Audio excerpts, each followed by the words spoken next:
بل یو اهم مسله ده د غسل. رمضان المبارک کې بعضو کسانو ځوانانو باندې غسل واوړي، یا د شپې واوړي یا د ورځې واوړي. چې کوم انسان باندې احتلام وشي، شیطانی دوکه کی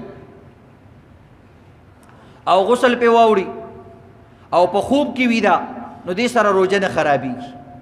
نو که د شپې د باندې واوړېدو نو د سهار مونځ نه مخکې لمبل له ضروري دي.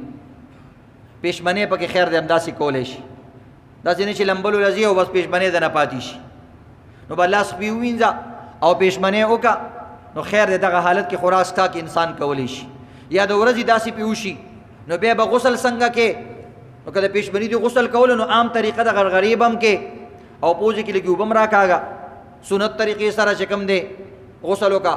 خو که د ورځې تا باندې داسې کار وشو نو روژه دې نه ده ماته شوې.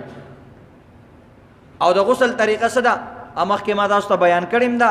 بس عام خولې ته به اوبه واچې او پوزې ته به اوبه واچې، لکه څنګه چې اودس کې تاچې. اودس کې سړی اوبه استعمالوي، غرغرې به نه کې. که اوبه یو قطره تېره شوه او روژه دې ماته شوه.